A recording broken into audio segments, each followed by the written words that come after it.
Karibu tufanye mwendelezo wa sehemu ya 3 ya nyumba ya ajabu ya mlango wa 3. Baada ya sauti ile kusikika katikati ya kijiji, watu wote walikimbia hovyo. Wengine waliingia kwenye mabanda ya kuku, wengine waliingia kwenye mabanda ya ng'ombe, wengine waliingia chini ya uvungu, wengine walipanda juu ya dari, lakini wengine walipanda juu ya miti wakiwa wanajificha. Mama mmoja alipiga kelele, "Nimechoka, jana panya, leo mlango."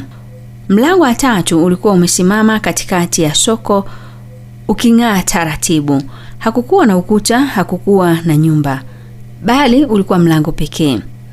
Beka alifika akiwa ameshika kibuyu cha maji, akasema, "Tulieni, hii si mara ya kwanza kuona." Sengo akajificha nyuma yake na kusema, "Wewe ndio rafiki yake, ongea nao." Ghafla mlango ukafunguka wenyewe, upepo mkali ukavuma, ndani kulikuwa na giza nene. Halafu sauti ya mzee ikatoka, "Watu wa kijiji hiki mmejaa wivu, tamaa na fitna.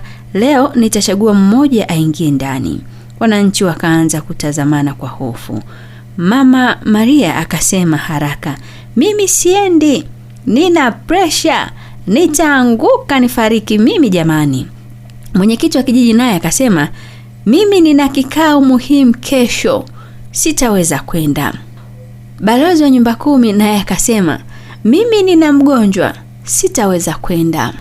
Baba James akasema, "Mimi nina wageni leo, sitaweza kwenda." Lakini mlango ukaanza kutoa mwanga na kumwangazia Sengo. Sengo akaruka juu, "Mbona mimi tena? Nilishalipia kosa." Beka akamshika bega, "Usiogope, labda umeitwa kujifunza."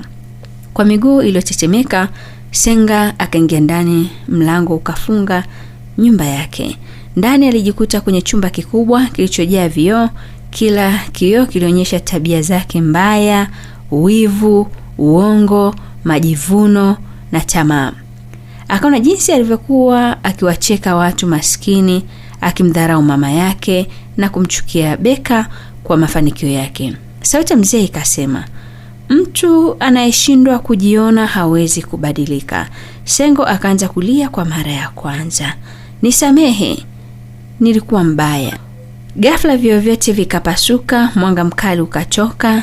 Nje ya mlango wananchi walikuwa wakisubiri kwa hofu. Dakika chache baadaye mlango ukafunguka. Sengo akatoka akiwa kimya, machozi usoni, amebeba ufagio.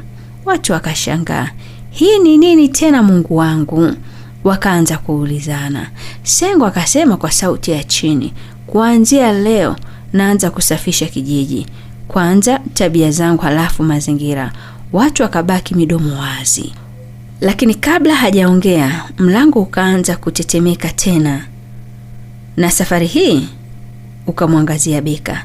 Beka akacheka kidogo, lakini moyo wake ukadunda. "Sasa mimi tena nimeitwaje?" Sauti ya mzee ikasema, "Wewe unaonekana mwema, lakini una siri kubwa moyoni." Beka akabadilika uso. "Siri gani?" Mlango ukafunguka pole pole. Next time tutaendelea na simulizi hii katika sehemu ya 4.